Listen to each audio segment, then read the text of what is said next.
कि आप सब लोग बेचैनी से इंतजार कर रहे थे कि फास्टिंग या रोजा जो है वो किस तरीके से हमारे डिजीज प्रिवेंशन में, हमारी लॉन्जिविटी में कैसे हेल्पफुल है, और हम किस तरीके से रोजा रखें कि हम एक होलिस्टिक यानी एक पूरी हमारी बॉडी फिजिकली, मेंटली, स्पिरिचुअली हर किस्म के बेस्ट बेनिफिट्स ले सके। सो इस टॉपिक पे हम इंशाल्लाह आज बात करेंगे।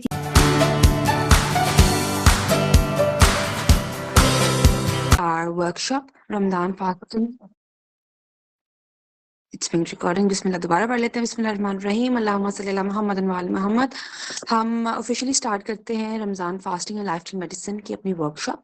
ये हमारी 30th ऑनलाइन वर्कशॉप है डॉक्टर शाज के प्लेटफॉर्म से। Doctor Shaz is lifestyle medicine brand जिसके अंदर हमारी वर्कशॉप्स होती हैं, मेरी कंसल्टेशन होती हैं और हमारे प्रोडक्ट्स भी होते हैं। Now, for the people who've joined us for the first time, क्योंकि माशाल्लाह से रमज़ान और इस वर्कशॉप की हाइप इतनी हुई थी कि we had around 50+ participants और बहुत से जो थे वो नए थे जिन्होंने रजिस्टर किया। तो लाइफस्टाइल मेडिसिन जो है वो एलोपैथिक मेडिसिन की मोडालिटी है, ठीक है, एलोपैथिक मेडिसिन की मोडालिटी है and it is one of the fastest growing modalities of allopathic medicine. यानी कि हम बात लाइफस्टाइल की करते हैं, हम बात करते हैं न्यूट्रिशन की, फिजिकल एक्टिविटी की, स्लीप, सोशल कनेक्टिविटी की, एडिक्टिव सब्सटेंसेस को छोड़ने की बातें हम ऐसी करते हैं। लेकिन ये दवाइयों वाली जो मेडिसिन होती है, proper allopathic medicine, I am an MBBS doctor, my fellow doctor joining me today from Ireland is also an allopathic doctor. लेकिन हम लाइफस्टाइल के ऊपर फोकस करते हैं और लाइफस्टाइल को लेके जाते हैं as the primary modality to not just treat chronic diseases along with prevention। और ये स्टार्ट कहाँ से हुई लाइफस्टाइल मेडिसिन? मैं थोड़ी सी तमहीद बांध रही हूँ before we dive into today's session जो कि Ramzan special lifestyle medicine session है। ये शुरू इस तरह से होती है कि बरसों से, like for centuries, we have been living in system जिसमें आप बीमार होते हैं, आप दवाई खाते हैं, आप फिर बीमार होते हैं, फिर दवाई खाते हैं और आप बीमार होते जाते हैं, या आप दवाई खाते जाते हैं और मजीद आपकी जो बीमारी है वो वहीं पे स्टैटिक रहती है। आपकी बीमारी ट्रीट नहीं होती, आपकी बीमारी रिवर्स नहीं होती, बल्कि सिर्फ आपकी बीमारी मैनेज होती रहती है। उससे वक्ती तौर पे आपको फायदा होता है, बट ज्यादा फायदा जिसको हो रहा होता है वो उन इदारों को हो रहा होता है जो या तो आपको बीमार करें, जंक फूड कंपनीज, ब्रांड्स, या जो आपको ठीक कर रहे हैं, यानी जो आपको दवाइयां बेच रहे हैं। आपका इतना ज्यादा फायदा नहीं होता। इस चीज को नोटिस किया अमेरिका के अंदर, और उनकी जो कांग्रेस है, उनकी जो मेन बॉडी होती है जहाँ पे डिसीजंस लिए जाते हैं, उन्होंने कहा कि हम जिस तरीके से लाखों करोड़ों रुपए लगा रहे हैं लोगों की सेहत को ठीक करने के लिए, लोग ठीक नहीं हो रहे। People are not getting well, we are having a sick care model जिसमें बीमारी को हम ट्रीट करते हैं। इसकी जगह हमें वेलनेस केयर मॉडल लेके आना चाहिए, हेल्थ केयर मॉडल लेके आना चाहिए जहाँ पे लोगों की सेहत के ऊपर काम करें। आप अगर बीमार हो रहे हैं, डायबिटीज है आपको, तो बजाय इसके कि ब्लड शुगर लेवल को मैनेज करने के लिए हम आपके लबलबे पे काम करें, बजाय इसके कि हम कुछ स्पेसिफिक डिजीजेस को स्पेसिफिक नाम दे दें और फिर उनके लिए स्पेसिफिक अद्वियात बना लें, हम क्यों ना रूट कॉज पे काम करें। रूट कॉज पे काम करने का दूसरा नाम लाइफस्टाइल मेडिसिन है कि जब हम रूट कॉज पे काम करते हैं, हम उस जड़ को पकड़ते हैं जिस जड़ से बीमारी निकली होती है। वो टेक्निकली अगर हम बात करें तो इन्फ्लेमेशन, सोजिश जिसको आप कह लें, डिस्बायोसिस, मैदे के अमराज है, कुछ चंद चीजें हैं जिनके ऊपर हम अपने पिछले सेशंस में भी बात करते रहे, जिनसे भी तमाम बीमारियां उभरती हैं। और उन अगर अनासिर को हम पकड़ लें जो कि हमारे कहीं ना कहीं है, हम अपने डिजीजेस को रिवर्स कर सकते हैं। तो ये कॉन्सेप्ट US में, UK में, बाकी वेस्टर्न कंट्रीज में रैम्पेंट है, इट्स ग्रोइंग अल्हम्दुलिल्लाह, one of the fastest growing modality है। और पाकिस्तान के अंदर इसकी जो अलमबरदार हैं वो मेरी मेंटोर हैं डॉक्टर शगुफ्ता फिरोज, जिन्होंने मुझे बताया कि लाइफस्टाइल मेडिसिन क्या है। बहुत सारे लोगों की तरह मुझे भी नहीं पता था कि लाइफस्टाइल मेडिसिन चीज होती है। इसके इंटरनेशनल इसकी डिग्रीज होती हैं, the world is going crazy about it. Madam ने बहुत साल, मतलब more than decades, 2 decades clinic अपनी की है, ड्रगलेस क्लिनिक की है, she is done her certifications from Harvard, global alliance के साथ काम करती हैं, बहुत ज़्यादा काम करती हैं। एंड आज की जो हमारी प्रेजेंटर हैं, आज की जो मेरी फेलो होस्ट हैं, जो आपको, बल्कि आज तो मैं सिर्फ इंट्रोडक्शन ही दूंगी, आज की सेशन में मैं बल्कि सीखूंगी, मेरी सीनियर हैं डॉक्टर साइमा उमैर, जो कि हमें आयरलैंड से ज्वाइन कर रही हैं। और उनमें और मेरे में जो एक कॉमन चीज़ है, apart from the fact that we are crazy about lifestyle medicine, वो ये है कि डॉक्टर शगुफ्ता फिरोज हम दोनों की मेंटोर हैं। Dr. Saima is joining us from Ireland. She's done an MBBS, MPH, IBLM diplomat है, LMPC उन्होंने किया हुआ है, स्वाइप किया है, CEO है क्लिनिक ऑफ होलिस्टिक हेल्थ की, स्वाइप सर्टिफाइड LM स्पेशलिस्ट हैं, ब्लू जोन सर्टिफाइड फिजिशियन हैं, डायरेक्टर हैं membership and digital engagement palm की, डेप्यूटी डायरेक्टर हैं स्वाइप प्रोग्राम जो कि डॉक्टर शगुफ्ता ने बनाया है। तो इंशाल्लाह आप भी और मैं भी डॉक्टर साइमा उमैर की गुफ्तगू से मुस्तफ़ीद होंगे। और मैं ज़्यादा तमहीद जो मैंने बांधनी थी लाइफस्टाइल मेडिसिन के लिए बारे में, वो मैं कर चुकी हूँ। रमज़ान के बारे में जो डिटेल में गाइड करेंगी वो आपको डॉक्टर साइमा उमैर करेंगी इंशाल्लाह ताला। और हमने विद इन एन आवर इस सेशन को वाइंड अप करना है, तो मैं ज़्यादा टाइम नहीं लूँगी। जस्ट एक छोटी चीज़ रमज़ान और मेडिसिन के बारे में ये बताना चाहूँगी कि रमज़ान है वो हमारी स्पिरिचुअल ग्रोथ का एक मंथ है। ऑफ कोर्स हम इसके अंदर इतनी देर सो नहीं सकते, जो हमारे स्लीप के रूल्स होते हैं, हम उस तरह से शायद हमारी नींद नहीं होती। लेकिन मैंने जो अभी तक what's been my learning so far about Ramzan and lifestyle medicine, वो ये है कि हमने अपनी स्पिरिचुअल बीइंग के ऊपर बहुत फोकस करना है। और वो फोकस तभी हो सकता है जब हमने पूरा साल अपनी फिजिकल बीइंग का रखा हो। इवन जो आखिरी अशरे हैं हमारे आते हैं, जो लकी प्रॉमिस नाइट्स हैं, उनके पहुंचते पहुंचते आई थिंक अगर हम अपनी फिजिकल बीइंग का ख्याल रखेंगे तो हम वहां तक आते आते अपनी स्पिरिचुअल बीइंग को उस लेवल पे लेके जा सकते हैं। हम अब अपना लाइफ का पर्पस जो है, खुदा का अब्द बनना, उसको अचीव कर सकते हैं। It is not possible the spiritual height जिसके लिए रमजान हमें बख्शा गया है, I think that is not possible अगर हम फिजिकली फिट ना हो। बंदा बीमार हो तो नमाज के लिए खड़ा भी नहीं हो सकता। तो अभी जो हम इस सेशन को लेके जाएंगे, जो डॉक्टर साइमा आपको एक्सप्लेन करेगी, ये literally is an act of worship. और आई होप कि आप लोगों को और हमें भी डॉक्टर शाज के प्लेटफॉर्म को भी इसकी जजा मिलती रही। आप लोग जिन लोगों को आगे बताएंगे, आप लोगों की अपनी लाइफ्स के अंदर चेंजेस आएंगे, आप एनर्जेटिक फील करेंगे। ये नहीं कि रोज़ा रख के बस सो गए, नहीं, आप रोज़े को बाकायदा इबादत में गुजारने के काबिल होंगे, आपके अंदर एनर्जी होगी और फिर आप हमें दुआएं देंगे इंशाल्लाह। So over to you doctor Saima, मैं प्लीज कंटिन्यू कीजिएगा।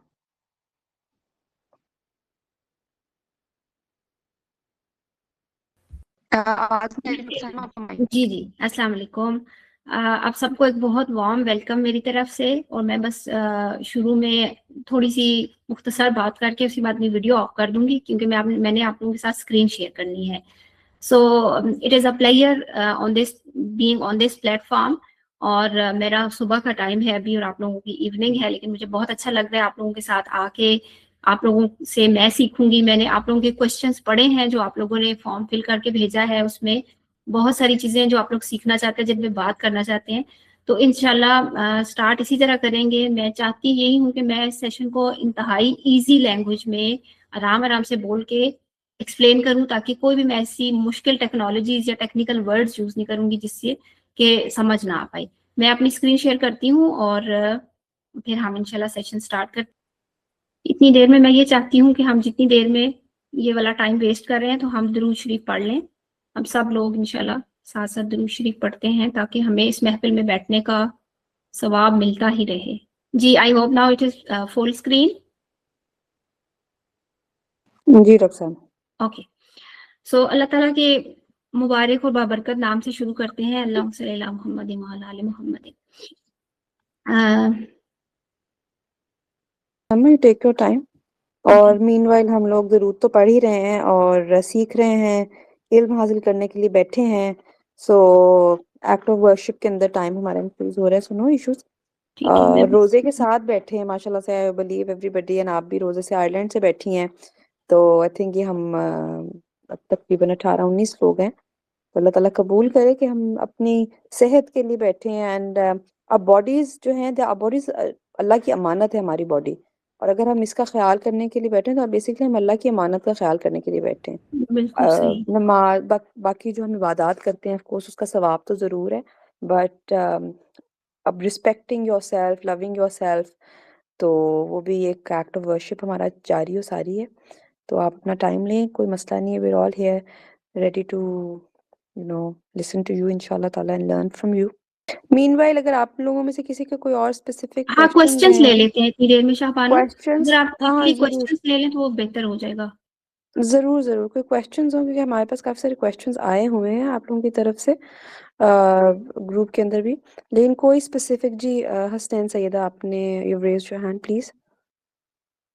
अस्सलाम वालेकुम जी, मुझे पूछना था कि क्या आपके लाइफस्टाइल मेडिसिन में जैसे आयुर्वेदा में या सुन्ना मेडिसिन में बॉडी टाइप्स होती हैं, उसको आयुर्वेदा में डोशा बोलते हैं, और आई थिंक मेडिसिन में बॉडी टाइप्स, शायद उसका मुझे एग्जैक्ट नाम नहीं पता, शायद मिजाज जी कहते हैं। तो जी जी उसके अकॉर्डिंगली भी आप कुछ शेयर कर सकती हैं कि कौन सी बॉडी टाइप के लिए कौन सी चीज़ें खानी चाहिए जी। हमें रमज़ान के लिहाज से और अदरवाइज भी।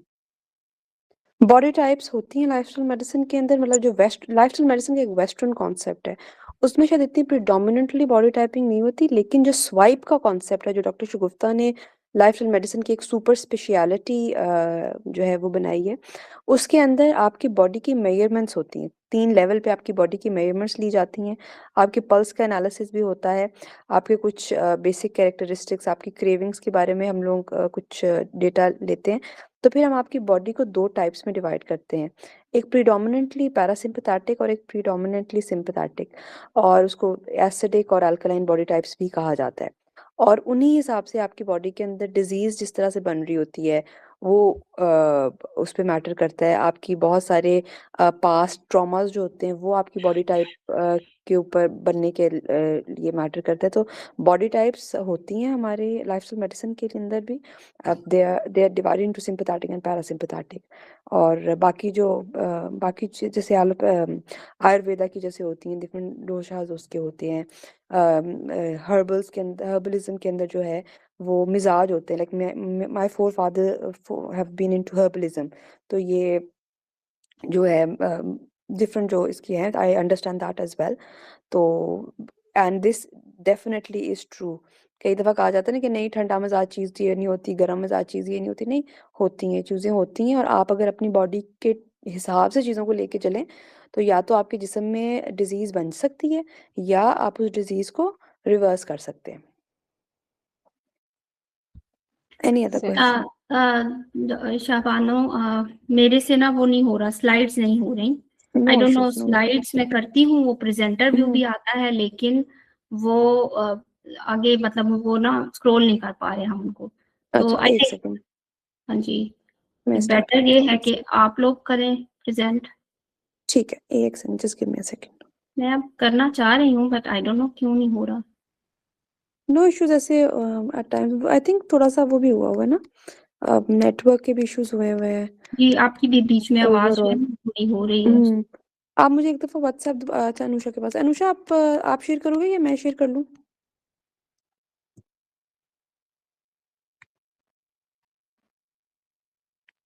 ये कुछ और ही हो रहा है, मेरे से तो नहीं हो रहा। ओके, अभी हुआ है? अच्छा, ये आई थिंक उसने शेयर किया है। सैयद नूर, आपने शेयर किया है बच्चे? और आप इसको ज़रा फॉरवर्ड करो।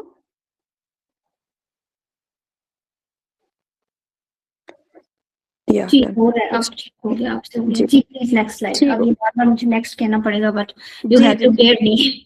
नो ओके इश्यूज, इसीलिए जी, हम वो लेके रखते हैं extra. Thank you so much Syed Noor. You जी वेलकम। प्लीज। चलें प्लीज नेक्स्ट करें। अच्छा जी, हम जो हमारा थोड़ा सा टाइम लगा वो भी किसी रीजन के लिए होगा, लिहाजा हमें जो है इस टाइम को, मेरा ख्याल है कि हमने अच्छे तरीके से यूटिलाइज कर लिया। जी नेक्स्ट स्लाइड प्लीज। अच्छा, हम बात करेंगे, जिस तरह के आप सब लोग बेचैनी से इंतजार कर रहे थे कि फास्टिंग या रोज़ा जो है वो किस तरीके से हमारे डिजीज़ प्रिवेंशन में, हमारी लॉन्जिविटी में कैसे हेल्पफुल है, और हम किस तरीके से रोज़ा रखें कि हम एक होलिस्टिक, यानी एक पूरी हमारी बॉडी फिजिकली, मेंटली, स्पिरिचुअली हर किस्म के बेस्ट बेनिफिट्स ले सके। सो इस टॉपिक पे हम इंशाल्लाह आज बात करेंगे। जी नेक्स्ट प्लीज। वैसे तो जो जब हुक्म मिलता है, मेरा मानना यही है और हम सब मुसलमान हैं, हमारा मानना यही है कि जब कुरान मजीद में अल्लाह ताला की तरफ से या हमारे हुजूर पाक सल्लल्लाहु अलैहि वसल्लम की तरफ से कोई हुक्म हमें आ गया तो उसके ऊपर हमें बात करने की ज़रूरत नहीं होनी चाहिए। सो कुरान मजीद में सिर्फ एक जगह पे नहीं, बेशुमार जगहों पे रोज़े का हुक्म है, ठीक है, हुक्म है बाकायदा। अब ये एक आयत मैंने शेयर की है कि ऐ ईमान वालों, तुम पे रोज़े फ़र्ज़ किए गए जैसे कि तुमसे पहले लोगों पे फ़र्ज़ किए गए थे, ताकि तुम मुत्तकी बन जाओ, ताकि तुम परहेजगार बन जाओ। अच्छा, अभी एक बहुत खूबसूरत बात की थी डॉक्टर शाहबानो ने भी कि जब हमारी बॉडी बीमार होगी तो हम तो खड़े होकर नमाज भी नहीं पढ़ सकते। सो मुत्तकी होने के लिए जहाँ तक मैं समझी हूँ तो हमें एक हेल्थ की भी किसी ऐसी ऑप्टिमल स्टेज पे होना ज़रूरी है, ताकि हम ये बहाना हर वक्त ना बना सके, या ऑब्वियसली हम बहाना नहीं बना रहे लेकिन हम मजबूर हैं कि हम खड़े भी नहीं हो सकते, नमाज नहीं पढ़ सकते, हम रोज़ा रखते हैं तो हमारे गैस्ट्रिक इश्यूज शुरू हो जाते हैं हमारी बॉडी में। जो मैं देख रही थी आप लोगों के गूगल फॉर्म्स फिल हुए हुए कि अक्सरियत ने ये शिकायत की है कि उनका एनर्जी लेवल बहुत लो हो जाता है, ठीक है। अक्सर लोगों को ये होता है कि रोज़ा इफ्तार करते हैं और उसके साथ ही उनको शदीद सर्दी लगती है और ड्रेन हो जाते हैं, they just and up lying down in bed और सोफा और एक ब्लैंकेट लेना पड़ता है। ये एक बहुत कॉमन प्रैक्टिस है और ज़ाहिर है ऑब्वियसली जब इस सिचुएशन में आप होते हैं तो आप खुद ही सोच सकते हैं कि फिर वो क़ियामुल लैल या रात को उठ के इबादत करने का जो एक स्पेशल अजर रखा गया है रमज़ान में, वो हम कैसे करेंगे। खाना पीना तो हम किसी तरह छोड़ ही देते हैं, और वो भी जैसे मोस्टली हम यही करते हैं कि सहरी की और उसके बाद एक बेड पे एक हमारी टाइमलेस जो है ना, जोहर तक हम तकरीबन रेस्ट करते हैं अगर हमने जॉब वगैरह पे ना जाना हो, और उसके बाद तो आजकल असर और मगरिब के दरमियान में इतना टाइम ही नहीं है। सो हमने बेसिकली अपनी गलतियां ढूंढ के उनको करेक्ट करने की कोशिश करनी है आज के सेशन से। मेरे समेत हम सब लोग इंसान हैं, तो हमसे गलतियां तो होती हैं हर इबादत में। सो जो रोज़ा है, अब अल्लाह ताला ने जब ये आयतें नाजिल की, जो हुक्म दिया, तो अल्लाह ताला को ये भी मालूम था कि इंसान है, ज़ाहिर है उन्होंने हमें बनाया और उनको हमारे दिमाग का हमसे ज़्यादा पता है कि इंसान ने ये तो ज़रूर सोचना भी है और पूछना भी है कि जी मैं ये रोज़ा रखूं अगर 30 दिन का, तो इसका मुझे फ़ायदा क्या है या क्यों रखूं, ठीक है। ये क्यों तो हमारे अंदर है ना कि हमने पूछना होता है। सो इसी के ऊपर जब हम बात करेंगे तो बेसिक जो चीज़ें समझ आई वो ये सिर्फ 4 पॉइंट्स हैं कि एक हमारी जिंदगियों में एक बैलेंस लाने के लिए, ठीक है। 11 महीने हम बिल्कुल अपनी मर्जी से जिंदगी गुजार रहे होते हैं, हम खाते अपनी मर्जी से, सोते, हमने सर्केडियन रिदम का कभी ख्याल नहीं किया कि हमने, अल्लाह ताला ने हमारी बॉडी को बाय डिफॉल्ट जो बनाया है, जो सूरज के डूबने और गरूब होने के साथ, डूबने और उभरने के साथ साथ उसके काम रखे हैं अल्लाह ताला ने, तो हम तो वो नहीं करते ना। और जूं जूं चीजें एडवांस होती जा रही हैं, ब्लू लाइट्स आ गई, बेशुमार लाइट्स हैं, हमें दिन रात का कोई फर्क पता ही नहीं चलता, ठीक है। हमारे सोने जगने का कोई सिस्टम नहीं है। सो बॉडी को एक बैलेंस हमारी जिंदगियों में लाने के लिए एक तो रोजे का ये पर्पस समझ आता है। फिर जो मेन चीज है वो है rejuvenation of body, mind and soul. यानी हमारे हमारे ना सिर्फ हमारे सोल की बल्कि हमारे जिस्म की और हमारे माइंड की भी एक रीजुविनेशन। रीजुविनेशन का मतलब है कि एक दोबारा से एक चीज जैसे सेट हो जाती है ना।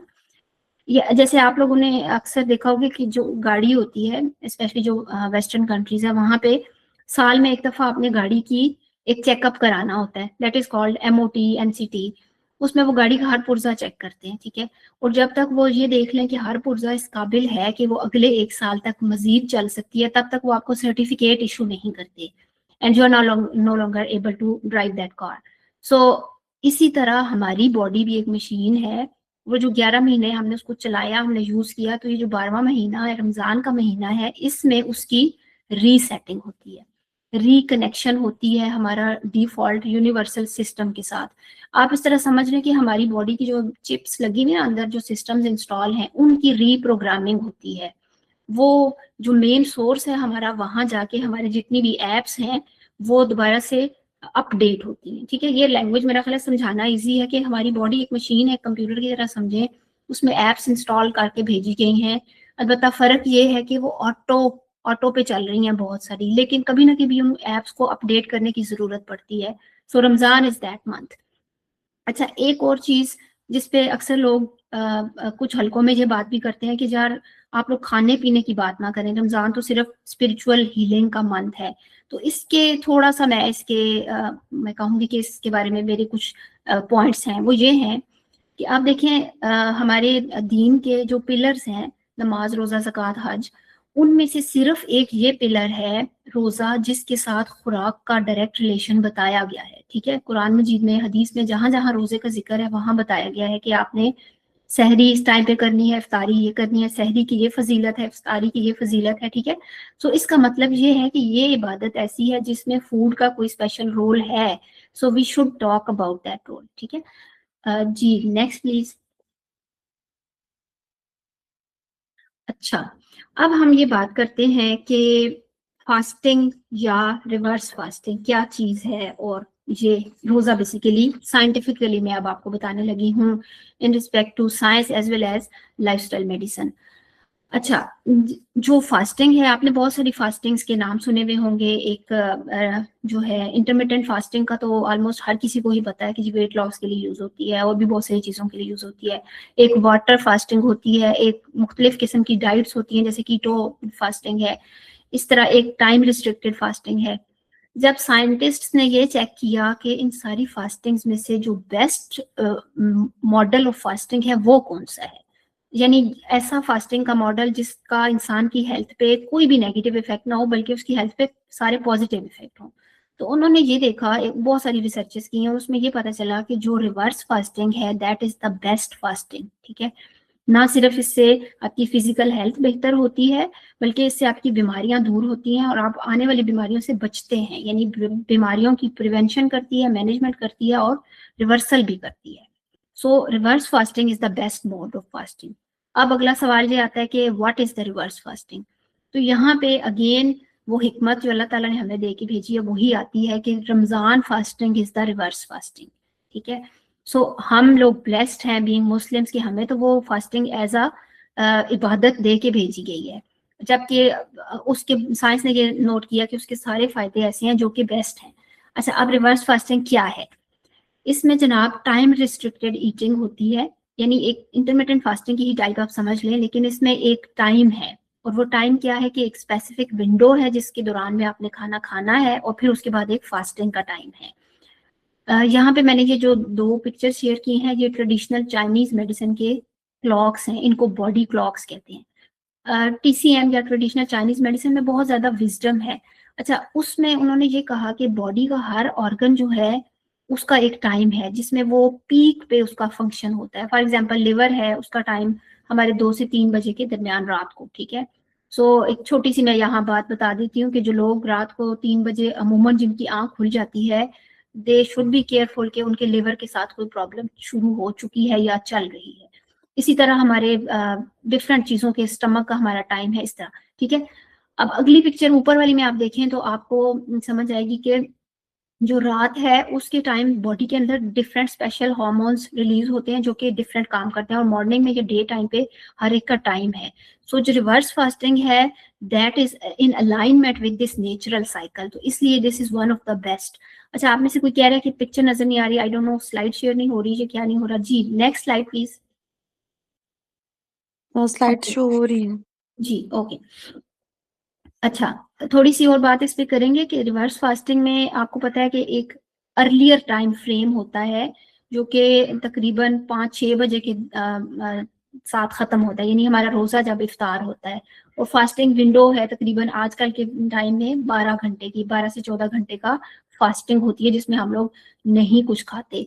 सिर्फ फर्क ये है, दूसरी फास्टिंग्स तो कई दफा ऐसी भी हैं जिनमें 14 घंटे 16 घंटे भी वो खाना नहीं खिलाते, लेकिन डिफरेंस है टाइम का, ठीक है। सो अल्लाह ताला ने जो टाइम हमें दे के भेजा कि जी आपने सूरज निकलने के साथ खाना पीना बंद कर देना है, यानी सहरी अर्ली कर लेनी है, और टुवर्ड्स द इवनिंग जब सूरज गरूब हो रहा है तो आपने रोजा इफ्तार कर लेना है। सो इसके पीछे एक बहुत बड़ी लॉजिक है, इसके पीछे कुछ ऐसी साइंसेस भी हैं जो अभी तक डिस्कवर भी नहीं हुई, लेकिन हम अगर मैं यहाँ पे छोटी सी बात आपके साथ शेयर करूँ तो ये बेसिकली अलाइनमेंट हो जाती है हमारे सर्केडियन रिदम के साथ। साल के 11 महीने में हमने, पहले सहरी को तो छोड़ देते हैं ना, हमने तो नाश्ता भी सही तरीके से नहीं करते, और रात का खाना हमें से कितने लोग हैं जो कि सूरज गरूब होने के साथ या मगरिब के साथ खाते हैं, बहुत कम होंगे। हमारा रात का खाना मोर और लेस 11 ओ क्लॉक 10 ओ क्लॉक इस तरह चलता रहता है, ठीक है। सो उसका बहुत ज्यादा नुकसान हो रहा है आपकी बॉडी को, हमारी बॉडी का हर सेल जो है वो एक, आप ये समझे कि एक सर्वाइवल मोड पे चल रहा है 11 महीने। तो यहाँ पे ये जरूरी चीज थी, इसी वजह से सहरी और इफ्तारी दोनों की अपनी अपनी बरकत है जो कि हमें ज़रूरी लेनी चाहिए। हम कैसे लेंगे इस पे हम आगे चल के बात करते हैं। Next please. अच्छा, इधर जैसे मैंने कहा कि बेसिकली रिजुविनेशन होती है, प्योरिफिकेशन होती है, अपडेट्स होती हैं हमारी जितनी एप्स हैं, हमारी सोल की, हमारी माइंड की, बॉडी की। लेकिन अगर मैं रमज़ान के ट्रू स्पिरिट की बात करूं तो मुझे एक चीज़ बहुत अच्छी लगती है कि ये जो लिस्ट दी हुई है ये तो होती है ना, ठीक है, कि हमारा एक हायर पर्पस का फैमिली, कम्युनिटी, हमारी कंपैशन, चैरिटी, ग्रेटिट्यूड वगैरह वगैरह। लेकिन ये जो ऊपर एक मैंने बात लिखी है ना, इन्ना अंज़लनाहु फी लैलतिल क़द्र, ये चीज एक मुझे लगता है कि ये जो रमजान है इसमें स्पेशल एक ये चीज है, ये एक नेमत है, एक बरकत है या एक इनाम है जो कि हमें लेने के लिए स्ट्रगल करनी चाहिए। और वो कैसे है ये, this is the actual spirit of Ramzan. जब हम, अच्छा 30 दिन के रोजे क्यों हैं, पहला सवाल ये आया।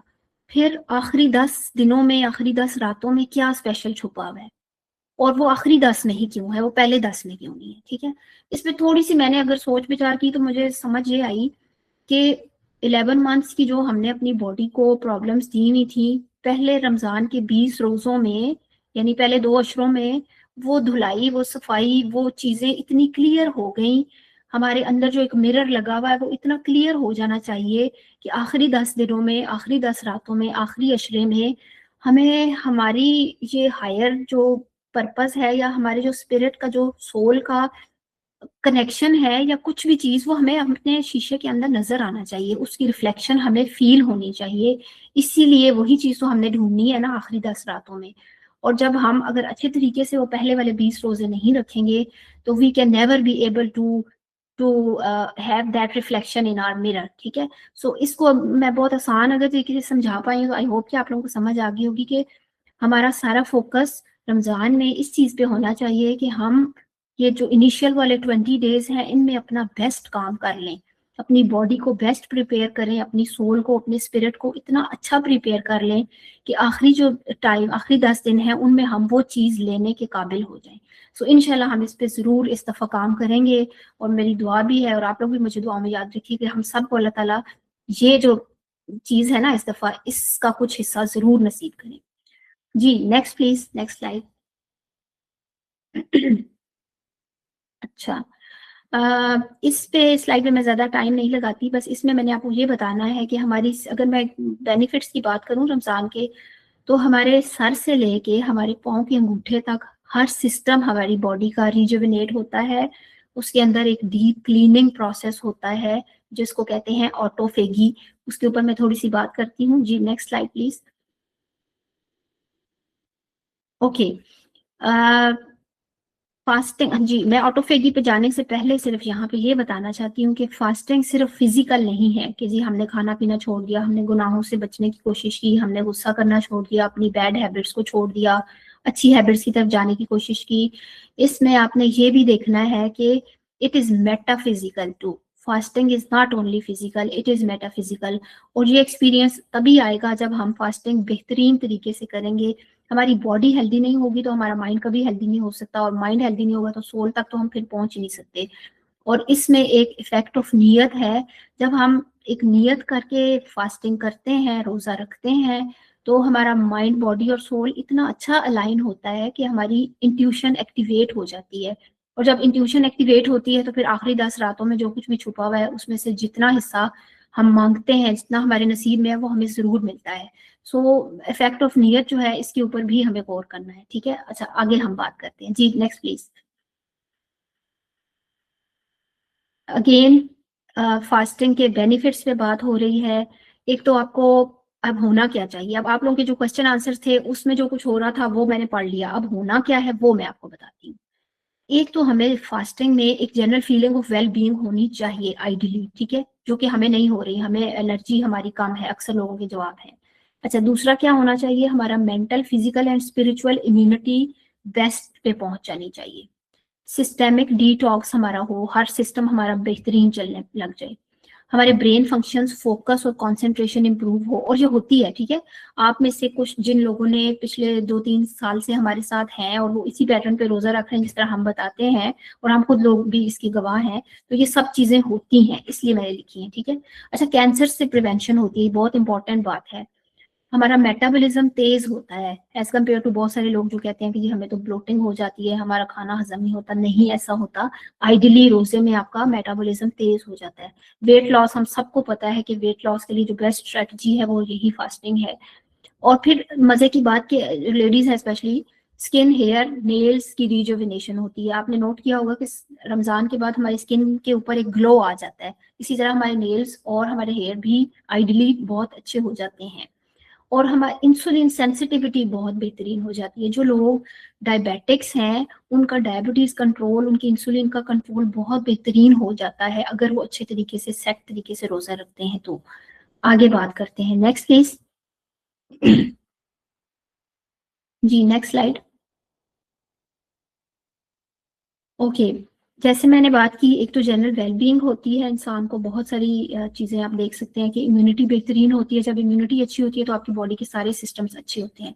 और फिर डिजीजेस के को जो है रिवर्स करने और मैनेज करने में भी काम आता है। जैसे मैंने बात की कि वेट लॉस होता है और डिटॉक्स होता है, ठीक है। इंसुलिन सेंसिटिविटी अच्छी होती है तो डायबिटीज पे काम अच्छा होता है। लिपिड मेटाबॉलिज्म का बहुत इंपॉर्टेंट रोल है। और फिर लिवर की रिजुविनेशन और डिटॉक्स होता है। जी प्लीज नेक्स्ट। जी, अब थोड़ा सा यहाँ मैं बता देती हूँ कि ऑटोफेगी, जैसे जिसकी मैंने बात की कि डीप क्लींजिंग वो क्या चीज है और कैसे होती है, उसको मैं अगर आपको सिंपल वर्ड्स में समझाऊं तो ऐसे होता है कि हम में से हर बंदे को आदत है कि साल में एक दफा हम अपने घर की डीप क्लीनिंग जरूर करते हैं, ठीक है।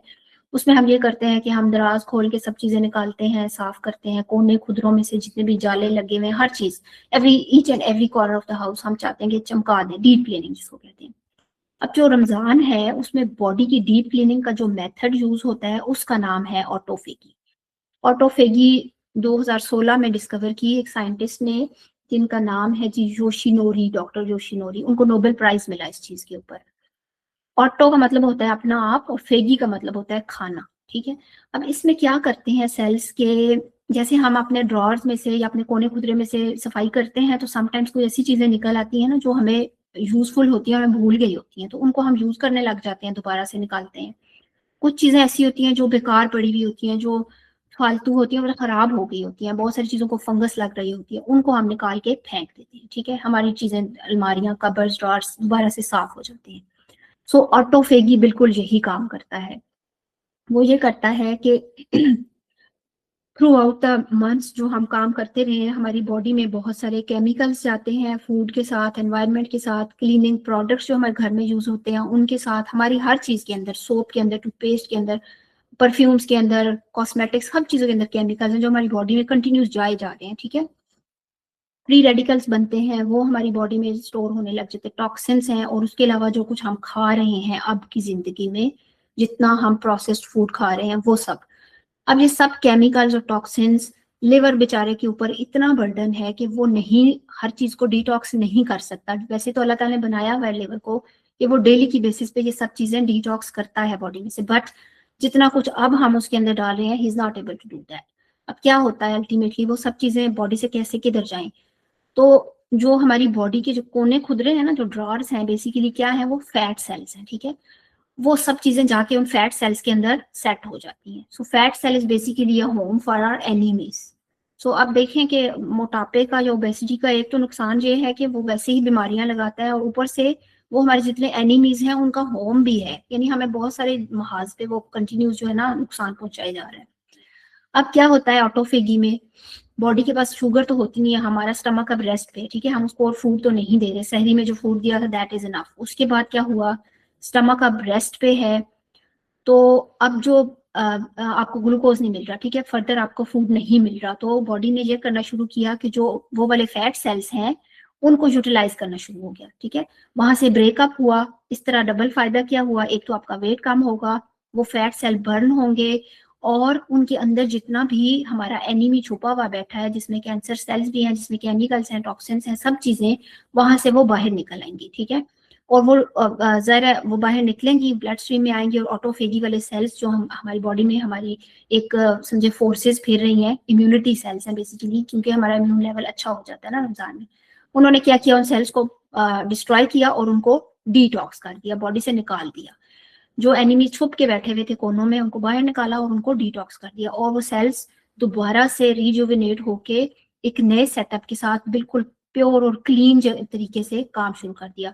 अब आप थोड़ा सा इमेजिन करो इस चीज को, आप सिर्फ देखो कि अगर हमारी फॉर एग्जांपल स्किन के अंदर जो डिटॉक्स है, जिन लोगों को एक्नी होती है, जब वो अच्छे तरीके से रोजा रखते हैं तो उनकी एक्नी बहुत बेहतर हो जाती है। सो डिटॉक्स हो रहा है, स्टमक का डिटॉक्स हो रहा है, ठीक है, किडनीज का डिटॉक्स, बॉडी के हर सिस्टम का डिटॉक्स होता है, and every system's detox is by this process of autophagy. So we should be really thankful to the creator of this amazing machine that is called our body. क्या मतलब बहुत प्यार आता है, मैं जब भी ये चीज पढ़ती हूँ ना, मुझे अल्लाह ताला पे बहुत ज्यादा प्यार आता है। अच्छा, ऑटोफेगी सिर्फ एक मेथड नहीं है रमजान में क्लींजिंग करने का। दूसरा मेथड जो मैंने शॉर्टली बस चाहती हूँ आपके साथ डिस्कस करूँ, वो है माइक्रोबायोम।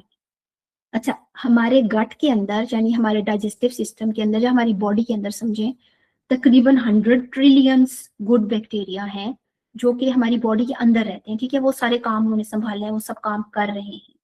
सो होता क्या है कि जो हमारा गट है उसके अंदर जो हेल्दी बैक्टीरिया हैं, उनका काम क्या है कि वो हमें ऐसी चीजें प्रोवाइड करते हैं जिसको हम शॉर्ट चेन फैटी एसिड्स कहते हैं, जो हमारी एनर्जी के लिए, हमारी इम्यूनिटी के लिए बहुत जरूरी है। फिर वो हमारा जो फूड हम खाते हैं उसको मेटाबोलाइट्स में कन्वर्ट करते हैं, उसको डाइजेस्ट करते हैं, और उसकी जितनी भी न्यूट्रिशन है वो हमारे ब्लड में, हमारी बॉडी में भेजते हैं।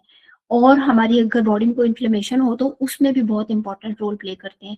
सो टोटली अगर मैं कहूँ तो जो गट माइक्रोबायोम है या गट फ्लोरा भी हम उसको कहते हैं, वो रिस्पॉन्सिबल है हमारी बॉडी की एनर्जी का, इन्फ्लेमेशन कम करने का, इम्यूनिटी का। और गट माइक्रोबायोम अगेन हम खराब कर रहे हैं प्रोसेस्ड फूड खा के, बार बार खाना खा के। वो आगे मैं बताती हूँ कि हम किस किस तरीके से उसको खराब कर रहे हैं एंटीबायोटिक्स लेके।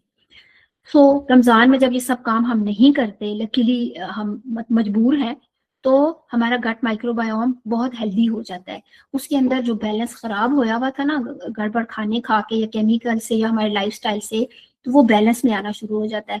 और जब गट माइक्रोबायोम बैलेंस में आता है तो शाम को हमारा स्टमक फुली प्रिपेयर्ड होता है कि हम जो भी अच्छा मील लेंगे वो बहुत अच्छे तरीके से उसको डाइजेस्ट और एब्जॉर्ब करेगा।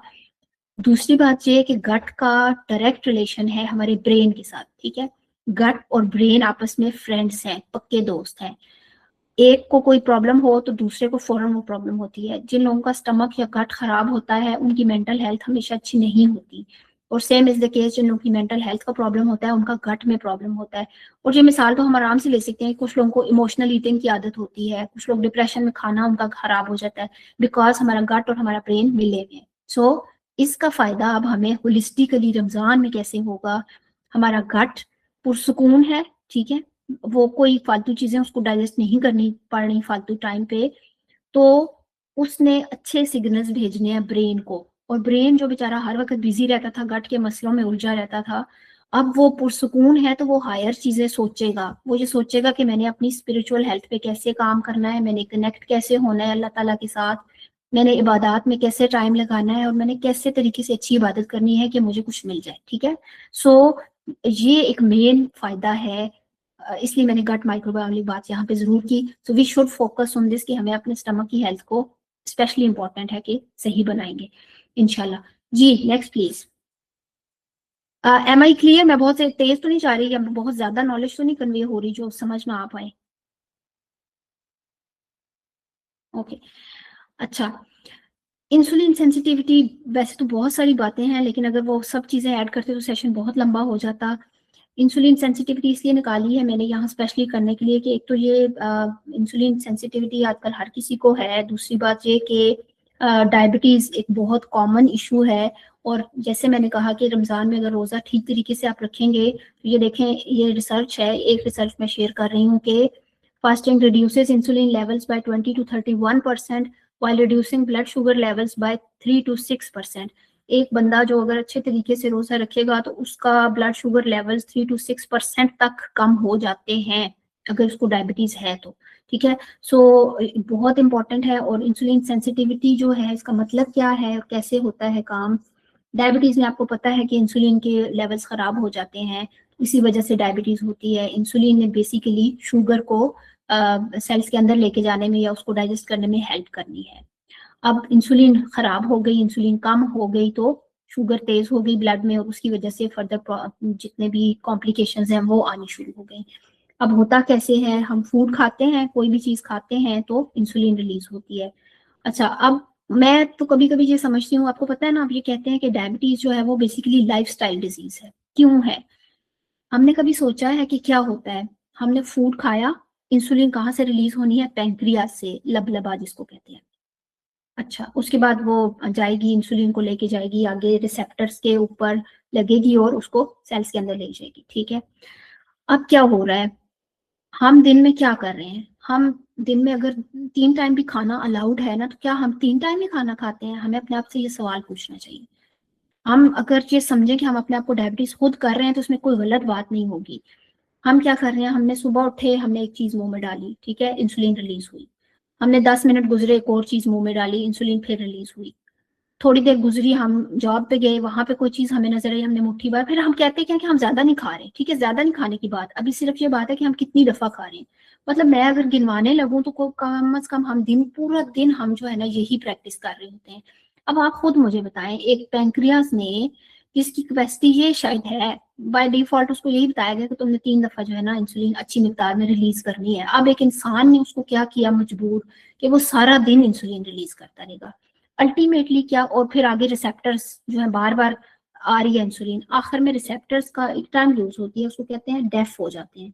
ठीक है, द रिसेप्टर्स बिकम डेफ। उसको इजी वे में आप समझे कि वो फेड अप हो गए कि यार मजीद नहीं लेके आना हमारे पास सब। ठीक है, और उधर से जो इंसुलिन वाले सेल्स हैं वो भी फेड अप हो गए हैं, वो ड्रेन्ड हो गए हैं इंसुलिन रिलीज कर करके, वो कह रहे हैं कि प्लीज और नहीं चाहिए। ठीक है, अल्टीमेटली फिर यही होगा कि आप इंसुलिन रिलीज होनी बंद हो जाएगी, वो सेल्स डैमेज होना शुरू हो जाएंगे। और ये एक्टिविटी रमजान में नहीं हो पाती क्योंकि हम खा नहीं पाते। तो वो जितने भी डैमेज सेल्स हैं वो रिजुविनेट होते हैं, नए सेल्स बनते हैं, बीटा सेल्स उनको कहते हैं, जो कि पेंक्रियास की आप समझो कि रीग्रोथ जैसे होती है, और उस वजह से इंसुलिन लेवल्स इंप्रूव कर जाते हैं। I hope I make it clear. जी नेक्स्ट प्लीज। अच्छा, ये तस्वीर मुझे बहुत पसंद है, मैं अपनी हर स्लाइड में ये डालती हूँ कि ये वो प्रैक्टिसेस हैं जो कि हम करते हैं कॉमनली। हमें से कोई ना कोई कभी ना कभी ये जरूर करता है।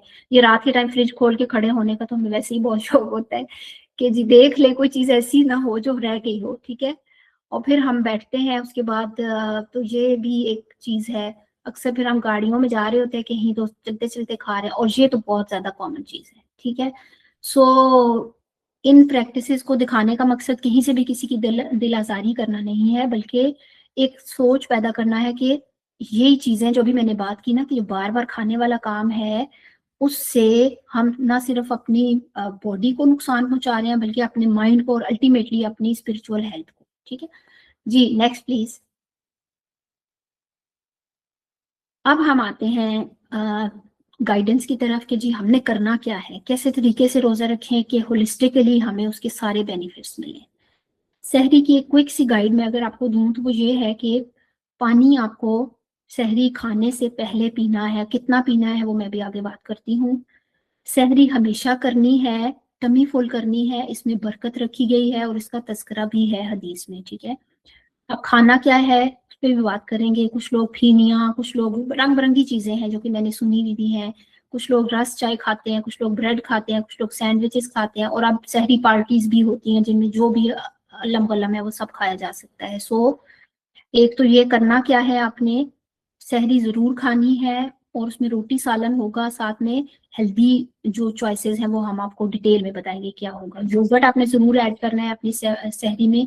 और अगर आपने चाय लेनी है तो उसको एक्चुअल सहरी मील से पहले होना चाहिए, वो भी मैं आपको डिटेल में बताती हूँ कैसे होगा, आपके साथ प्लान शेयर करते हैं।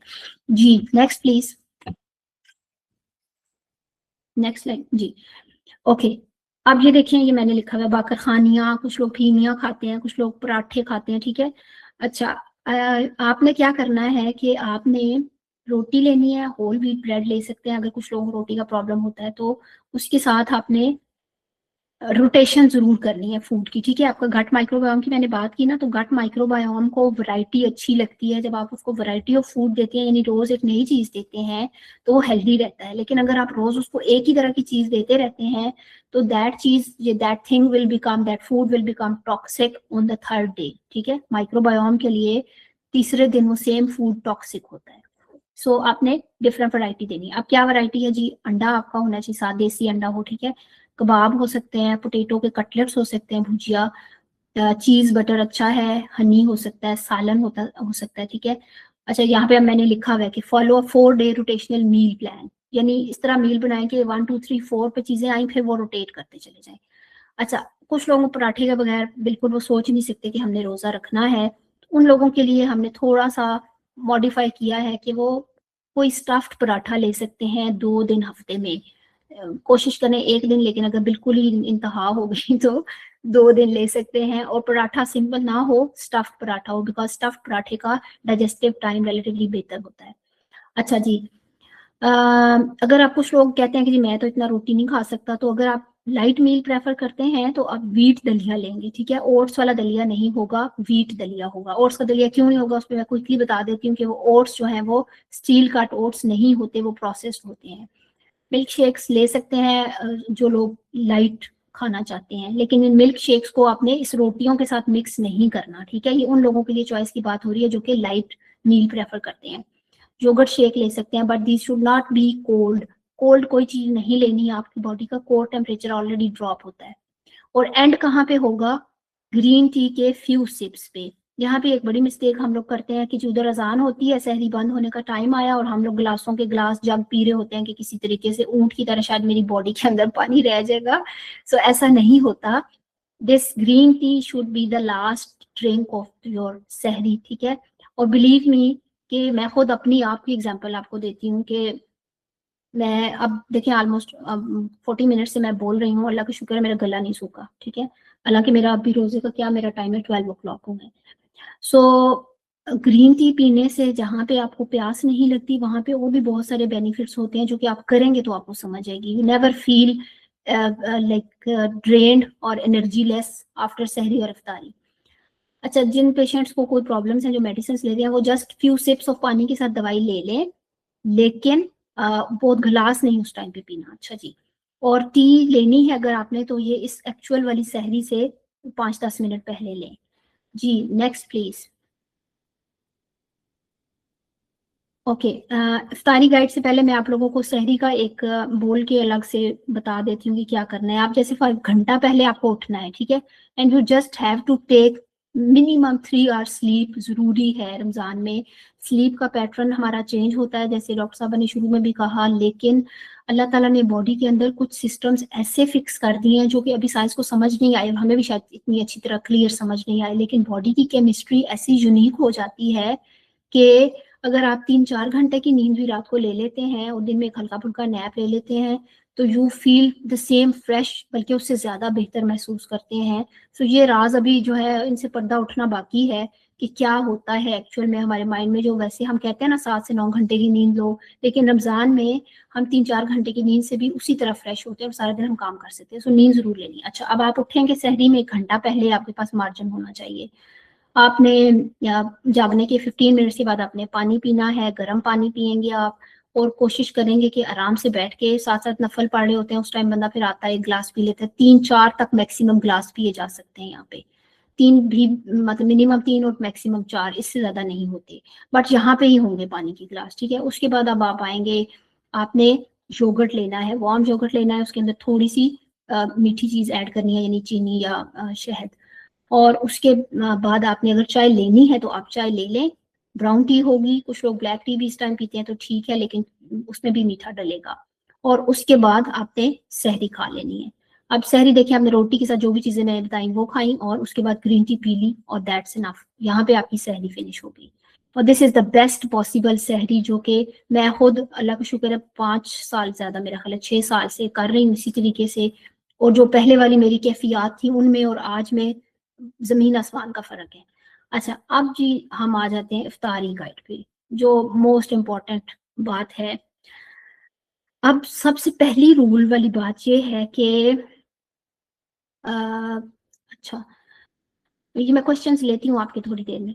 मैंने देख लिया, मुझे समझ आ गई कि मीठा लेना ज़रूरी है। ज़रूरी नहीं है, कुछ लोगों को नहीं चाहिए होता मीठा, तो बेशक ना लें, आप सिंपल ले सकते हैं, मतलब रोटी सालन के साथ। ओके, अब इफ्तारी में जो मेन रूल है जो होता है हमारे यहाँ, वो इस किस्म का टेबल सजा हुआ होता है, दही बल्ले, चाट, फ्रूट चाट, ठीक है, ऐसे ही होता है ना, रोल, समोसे, खजूरें, हर चीज़, हर किस्म की जलेबियाँ, पता नहीं क्या क्या कुछ पड़ा होता है। और हम जो है बस टूट पड़ते हैं कि किसी तरह खुल गया रोज़ा, 5-10 मिनट पहले ही वेट में होते हैं, और उसके बाद हम ये नहीं सोचते कि हमारा स्टमक जो सारा टाइम 14 घंटे 12 घंटे से रेस्टिंग मोड पे है, और अब वो बहुत अच्छे तरीके से प्रिपेयर है कि अच्छा फूड एक टाइप का, लेकिन एब्जॉर्ब करेगा, डाइजेस्ट करेगा, उसको जो है आप भर दें मुख्तलिफ चीज़ों से, वैरायटी से, कोई जंक भी बीच में है, कोई प्रोसेस्ड भी है, और फिर अच्छा फूड भी है, तो वो कुछ भी नहीं कर पाएगा, ठीक है। So do not mix sweet and salty food, पहला रूल नंबर 1 ये है। Give yourself a break before taking liquids, ideally water should be taken after मगरिब प्रेयर, ठीक है, ये बिल्कुल ठीक रूल है। कि आपने देखे हैं, जैसे रात को सोने के बाद जब सुबह जागते हैं, तो हम लोग आपको बताते हैं ना कि आपने आइडियली जागते साथ फौरन पानी नहीं पीना, 15 मिनट्स के बाद पानी पीना है, क्योंकि आपका स्टमक को थोड़ा सा वेकअप होने के लिए टाइम चाहिए। जैसे हमारी बॉडी सोती है, इस तरह हमारे ऑर्गन्स भी रेस्ट करते हैं। तो रोजा भी तो ऐसे ही है ना, हम इफ्तारी जब कर रहे हैं तो बेसिकली 12 घंटे के बाद उसको जागना है ना स्टमक ने, आप ठीक है। तो आप फौरन क्या करते हैं जी, पानी का गिलास डेल दिया अंदर, अब स्टमक एकदम डिस्टेंडेड हो गया, ठीक है। अब मैं साइंटिफिकली आपको बताऊं तो जितना हमारे गैस्ट्रिक जूसेस प्रोड्यूस हुए हुए थे फूड को डाइजेस्ट करने के लिए, वो सारे डाइल्यूट होके वॉश आउट हो गए, ठीक है। अब आप जो भी खाएंगे उसने आपको डिस्टेंशन करनी है, उसने आपको बेल्चिंग करनी है, उसने आपको ब्लोटिंग करनी है, और उसने आपको ड्रेन्ड करना है, उसने आपको कोई एनर्जी नहीं देनी। सो पानी के लिए, और देखें एक चीज मैं ये कहती हूँ कि डिसिप्लिन है ना, अल्लाह ताला ने रोजा डिसिप्लिन के लिए बनाया है। तो हम इस टाइम मतलब वो नहीं कि बेमुहार हो जाएं कि जी फूड है तो हम शुरू हो जाएं, नहीं। आइडियली एक खजूर खाएं, 2 खजूरें खा लें आप, ठीक है। थोड़ा सा अगर कोई मीठी चीज और छोटी मोटी लेनी है, अगर आप मीठे से खोलते हैं रोजा, वो चीज लें। उसके बाद तमीज से उठ के जाएं, नमाज पढ़ें, नमाज पढ़ के आए तो 15 मिनट्स गुजर चुके होंगे, अब आप बैठे आराम से, आप देखेंगे कि अब आपको कोई तलब नहीं रहेगी फजूल खाना खाने पीने की। फिर आप यहाँ पे 2 गिलास पिए, नीम गर्म पानी पीना है, ठंडा पानी नहीं पीना। अगेन रीजन क्या है कि आपकी बॉडी का कोर टेम्परेचर, आपकी बॉडी जो आप लोगों ने लिखे हुए थे ना अपने क्वेश्चंस के, इफ्तारी से पहले भी ऑब्वियसली ये सब लोगों में होता है कि ठंड लगती है, हाथ पैर ठंडे हुए हुए होते हैं, एनर्जी बिल्कुल खत्म होती है, और ऐसे चक्कर जैसी फीलिंग आती है, बीपी लो होता है। बिकॉज रीजन यही है कि हमारा कोर टेम्परेचर, हमारा ब्लड प्रेशर, हमारी बॉडी का टेम्परेचर लो होया हुआ होता है उस वक्त। सो आपने ठंडा पानी पीते जाएंगे तो वो फर्दर लो कर रहे हैं हम उसको, ठीक है। वो फिर अल्लाह ताला ही वो उस मशीन को बचाते हैं, पता नहीं, हमें तो समझ नहीं आती कि वो कैसे फिर बचती है इतना ठंडा पानी पीने के बावजूद।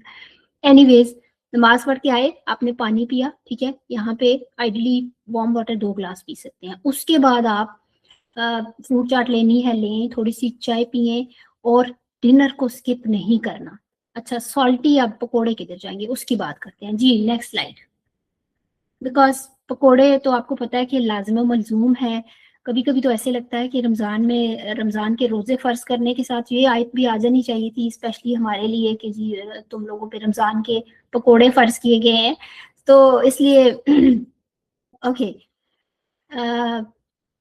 अच्छा, अगर आप लोग सॉल्टी लोग हैं, यानी सॉल्टी खाना पसंद करते हैं इफ्तारी में, तो क्या करना है। पकोड़ा, वैसे मैं आपको पहले ये बता दूं कि pakora is a healthy food, ठीक है, बहुत हेल्दी ऑप्शन है अगर आप उसको ठीक तरीके से ठीक टाइम पे खाएं।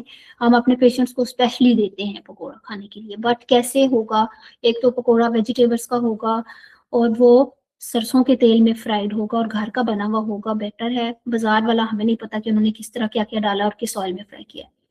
अच्छा, सॉल्टी इफ्तारी अगर आपने लेनी है, अगर तो वो जो पीछे हम सीक्वेंस दे रहे थे उसी तरह के हैं, तो फिर आपका डिनर के साथ आपकी सॉल्टी इफ्तारी आएगी। आप पकोड़ा जरूर खा सकते हैं, कभी कभी कोई समोसा भी ले सकते हैं, और भी कोई चाट दही भले बने हुए हैं, तो but that should be with dinner, आपने डिनर के साथ खाना है। या फिर अगर आपने रोजा खोलना ही, रोजा इफ्तार करना ही सॉल्टी से है, तो फिर आप पकोड़ा वगैरह उस टाइम खा सकते हैं, चाट भी खा सकते हैं, दही बली भी खा सकते हैं, बट याद ये रहेगा कि इन चीजों को खाने के साथ साथ आप पानी नहीं पी सकते। आप जूसेस फालतू में जो वो लाल शरबत होते हैं वो नहीं पी सकते, क्योंकि लाल शरबत जब आप इन चीजों के साथ पियेंगे तो आप खुद ही सोचिए, समझदार, मैंने अभी बताया कि क्या होगा, स्टमक में जाएगा, अब स्टमक बेचारा इसको डाइजेस्ट करने के लिए एंजाइम्स लेके बैठा हुआ है, और आपने उसको ऊपर से साथ मीठी चीजें भी दे दी हैं, और वो भी पानी दे दिए, तो वो फिर कुछ भी नहीं डाइजेस्ट कर पाएगा। वो एक मतलब एक अजीब सी कोई चीज बन जाएगी, अंदर अमलगमेशन हो जाएगी। और फिर आप अगर ये नमकीन चीजें पहले खा रहे हैं, तो फिर आपके डिजर्ट्स या फ्रूट चाट वो 3 घंटे बाद आएंगे, ठीक है, जिस तरीके से हम कहते हैं। अच्छा, यहाँ पे जी नेक्स्ट स्लाइड प्लीज। ठीक है, जूसेस आप लोग कभी कभी ले सकते हैं अगर आपने स्वीट के साथ रोजा खोला है। लेमनेड जो है वो एक बेस्ट ऑप्शन है, घर से बना हुआ लेमनेड बेस्ट है। जूस की निस्बत फ्रूट खाना बेटर ऑप्शन है, क्योंकि फ्रूट में आपको फाइबर मिलेगा साथ, ठीक है, और मीठा इतना मकदार में नहीं मिलेगा। जैसे फर्ज करें ना, एक बंदे ने ऑरेंजेस खाने हैं, तो वो कितने ऑरेंज खा लेगा एक टाइम पे, रमजान में स्पेशली एक ऑरेंज मेरा ख्याल है या 2 खा लेगा। लेकिन जब आप जूस का ग्लास लेंगे तो उसके अंदर 5 या 6 ऑरेंजेस का वो होगा कॉन्सेंट्रेट, तो उतना ही अमाउंट में फिर शुगर भी आएगी, ठीक है। और अच्छा ठीक है जी, नेक्स्ट स्लाइड प्लीज। मैं आप कुछ कुछ खोली, मैंने आप लोगों के क्वेश्चंस लेने हैं। डिनर जरूर होना चाहिए आपका, डिनर में योगर्ट जरूर ऐड करना है, थोड़ा सा योगर्ट आपके माइक्रोबायोम के लिए बेस्ट है, ठीक है। और एंड पे शक्कर के साथ ग्रीन टी आएगी जी। नेक्स्ट, और डिनर को आपने एक्सक्लूड नहीं करना, रीजन ये है कि साल के 11 महीने हम डिनर खाते हैं, हम रोटी खाते हैं, ठीक है, हमने स्नैक्स तो नहीं हमेशा खाए ना। तो अब आप अगर ये समझें कि मैं सिर्फ पकोड़े या चाट खा के मेरी इफ्तारी हो गई और मैं डिनर नहीं खाना, तो ये अगेन एक अपनी बॉडी के साथ एक ज्यादती वाली बात है, तो बॉडी को खराब करने वाली बात है, क्योंकि रोटी में जो न्यूट्रिएंट्स हैं और जो मिनरल्स हैं वो और किसी चीज से आपको नहीं मिलते। So you have to take roti, और डिनर जो है करना है, लेकिन आप अमाउंट बेशक कम कर दें, अगर आपने ज़्यादा स्नैक्स बहुत सारे खा लें तो आपका उतना दिल नहीं होगा, but you have to take it. और फिर जब हम लोग इफ्तारी के बाद जाते हैं, तरावी पढ़ते हैं, तो हमारा टाइम होता है डिनर के 3 घंटे गुजरने के बाद आपने एक पोस्ट डिनर लेना है, और ये बेस्ट टाइम होता है। यहाँ पे लोग मिक्स फ्रूट या फ्रूट चाट ले सकते हैं, कोई डिजर्ट खा सकते हैं, समटाइम्स वार्म मिल्क आप जलेबी के साथ दूध ले सकते हैं, और मिक्स नट्स ले सकते हैं। If I only eat dinner after date. Okay जी, नेक्स्ट प्लीज। मैं अभी क्वेश्चंस आपके लेती हूँ, बस 1-2 स्लाइड्स मेरा ख्याल खत्म हो गई है। नेक्स्ट, हाँ जी, इफ्तार पार्टीज कोशिश करनी है कि देखिए, रमज़ान में हमने सब चीज़ें लेके चलनी है, हमारे कनेक्शंस बहुत इंपॉर्टेंट हैं, हमें चीज़ें, हमें फैमिली को कनेक्शंस को भी लेना है, लेकिन इसका मतलब कहीं भी ये नहीं है कि हम जो रमज़ान की एक्चुअल स्पिरिट है उससे दूर हो जाएं। पार्टीज जो है वो कनेक्शंस का एक जरिया होती है ना, आई नो, लेकिन क्या ये एक जायज़ बात है कि हम सिर्फ पार्टीज इंजॉय करते रहें, चाहे वो सहरी पार्टी हो, चाहे वो इफ्तारी पार्टी हो। और everybody will be with me on this point कि जब हम एक पार्टी या एक इफ्तार या सहर पार्टी के बाद आते हैं, तो अगले 1-2 रोजे हमारे कुछ अच्छे नहीं गुजरते। उसकी रीज़न यही है कि हमारा स्टमक अपसेट हो जाता है, हम जो भी वहाँ से खा के आते हैं, ठीक है। सो उसकी कॉस्ट पे हमें अपनी स्पिरिट, जो रमज़ान की स्पिरिट है, उसको कंप्रोमाइज नहीं करना चाहिए। सो कोशिश ही करनी है कि इफ्तार पार्टीज को भी लिमिटेड रखें, ठीक है, वंस अ वीक चलें। और वहां पे जब आप जाएं तो आपको हेल्थियर ऑप्शंस को ही ऑप्ट करना चाहिए। कोशिश करें कि फ्राइंग देख लें किस तरह हो रही है, या अगर आपको इजाज़त है फरमाइश करने की तो फरमाइश भी कर दें। और जो अपने रूल्स हैं उनको कभी नहीं छोड़ना होता, कि सब लोग अगर कोल्ड ड्रिंक पहले पी रहे हैं या साथ साथ पी रहे हैं तो मैं वैसे नहीं पीता, लेकिन अब मैं भी पी लूंगा क्योंकि मजबूर हूँ। नहीं, कोई मजबूरी नहीं होती, आपकी सेहत से आगे कोई कंप्रोमाइज नहीं होता, ठीक है जी। Next please. ओके, चलें, ये तो हो गया हमारी बातें। अब हम लेते हैं आपके क्वेश्चंस। मैं जरा यहाँ से पहले पढ़ के आप लोगों को जवाब देती हूँ जो आप लोगों ने पूछे हैं, उसके बाद अगर कोई और हुआ तो हम देखते हैं। किसी बंदे ने ये पूछा है कि जी, if I only eat dinner after date and fruit chaat. बिल्कुल सही है, आप ले सकते हैं। कुछ लोग ऐसे करते हैं कि वो सिर्फ खजूर खाते हैं, फ्रूट चाट खाते हैं और उसके बाद डिनर खाते हैं। तो इसका तरीका जो बेस्ट है वो ये है कि जो फ्रूट चाट है उसके बाद आप थोड़ी सी चाय पियोगी, ठीक है। जब आप चाय पियोगी ना, तो उसके तकरीबन 15-20 मिनट बाद, आप इतनी देर तो लगती है ना डिनर को थोड़ा सा गर्म करने में या रेडी करने में या वहाँ टेबल पे रखने में।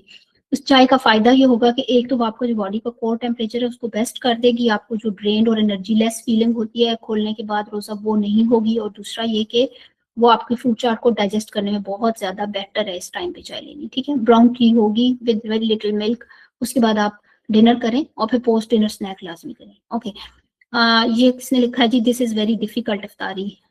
अच्छा, ये आपको डिफिकल्ट लगेगी शुरू में, लेकिन once you are on this track तो मेरी साथ है, मेरी फ्रेंड है, एक कलीग है, उन्होंने ये कहा उस दिन कि मेरे घर में भी टेबल पे हर चीज पड़ी हुई होती है, रूह अफ़ज़ा से लेके फ्रूट चाट, कचौरियाँ, हर चीज, लेकिन मैंने सिर्फ अपने आप को ये बताया हुआ है कि यार मैंने अपने बैलेंस रखना है, ठीक है। अल्लाह ताला ने मुझे डिसिप्लिन रमजान में कहा है ना कि डिसिप्लिन भी करो, तो मैं अपने डिसिप्लिन में हूँ। मेरी सबसे बेस्ट रूटीन होती ही रमजान में है, और वही उसी टेबल पे होती है जिसपे सब चीजें पड़ी हुई होती हैं। और मैं खुद भी अपनी मिसाल हूँ, मैं सारे घर में सब लोग होते हैं, हर किसी की चॉइस होती है, हर चीज बनती है, but it is up to you कि आपने अपने आप को सेहतमंद तरीके से रोजा रखवाना है या उसी तरीके से, ठीक है। सो इंशाल्लाह आप कोशिश करें तो आप कर लें, कि नहीं होगी डिफिकल्ट। अच्छा जी, एक किसी ने पूछा sugar can be replaced with stevia. Stevia के ऊपर मुझे बहुत ज्यादा अबूर नहीं है अभी कि वो क्या चीज़ है, क्यों चीज़ है, लेकिन उसके जो हार्मफुल इफेक्ट्स हैं वो मुझे पता है, वो मैंने पढ़े हैं, इसलिए इतनी ज्यादा यूजफुल नहीं है एज कम्पेयर के जी हम कहें कि ये बहुत अच्छी चीज़ है जितना उसको प्रमोट किया जा रहा है। सो अगर शुगर प्रॉब्लम करती है तो आप थोड़ा सा हनी ले सकते हैं, शक्कर ले सकते हैं, गुड़ ले सकते हैं। अच्छा जी, अम्बरीन क्या है, मीठा लेना जरूरी है सहरी में? नहीं जरूरी। इफ यू डोंट लाइक मीठा इन सहरी, कुछ लोगों की शुरू में एक बात किसी ने की थी ना कि बॉडी टाइप्स होती हैं, तो हमारे लाइफस्टाइल मेडिसिन में स्वाइप में बॉडी टाइप्स होती हैं। सो हो सकता है आपकी बॉडी टाइप वो है जिसको मीठा नहीं चाहिए, एक बॉडी टाइप वो होती है जिसको मीठा जरूर चाहिए होता है, उसको सुबह चूड़ी चाहिए होती है, ठीक है। सो ले सकते हैं। ओके, बाकी क्या कहा, ठीक है जी, यही सवाल है। इसके अलावा अगर किसी का कोई क्वेश्चन है, शाबानो जिस तरीके से आप क्वेश्चंस लेती हैं वैसे ले लें, या यू पीपल आर वेलकम।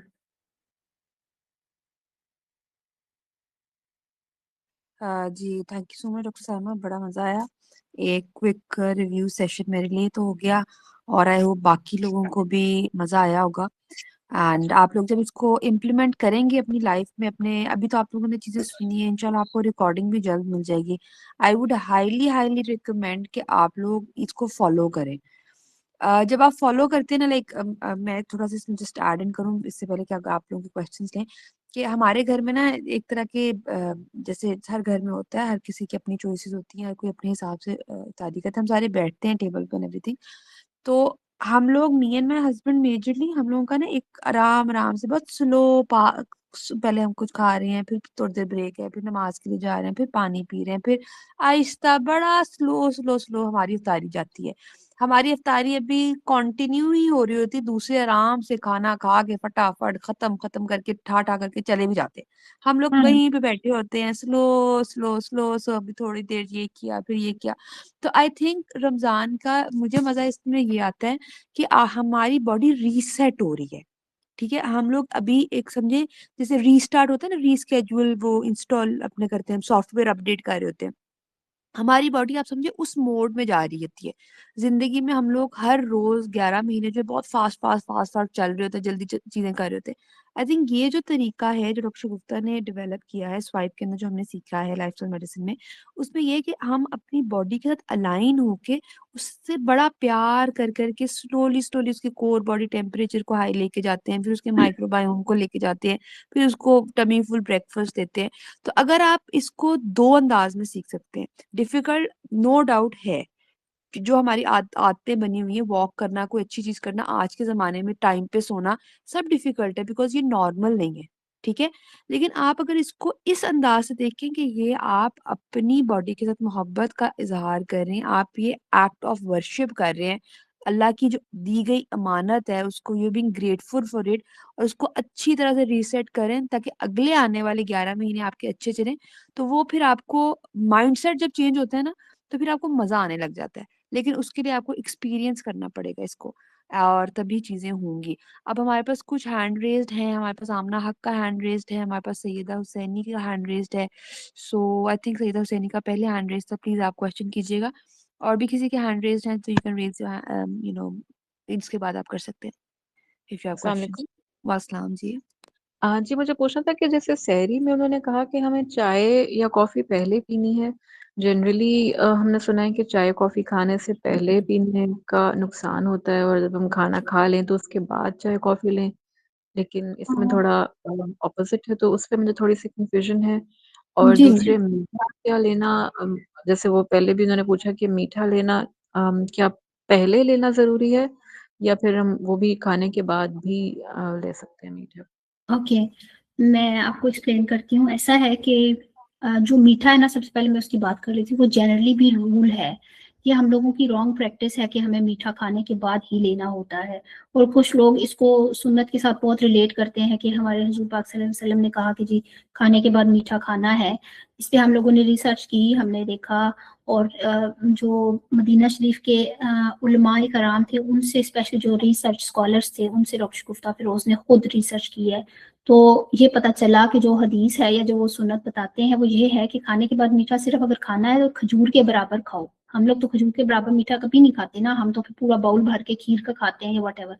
सो और साथ ही पूरी हदीस ये है कि अगर आपने ज्यादा मीठा खाना है तो वो अलग से खाओ। अब अलग का मतलब ये है कि आपने खानों के साथ नहीं खाना। सो मीठा खाने के बाद कभी भी नहीं आता। खाने के जो बीच में स्नैक टाइम होता है वहां पे प्रॉपर मीठा आता है और उसको कोई नुकसान नहीं होता। दूसरी चीज जो आपने पूछी कि चाय या कॉफी, अच्छा, जो चाय है आइडली, कॉफी तो रमजान में मेरा ख्याल है नहीं पी जाती, पीनी भी नहीं चाहिए। उस वक्त इतना टाइम भी नहीं होता और वो बॉडी को मतलब उसका कुछ और मेथड आ जाता है, क्या करेगी वो।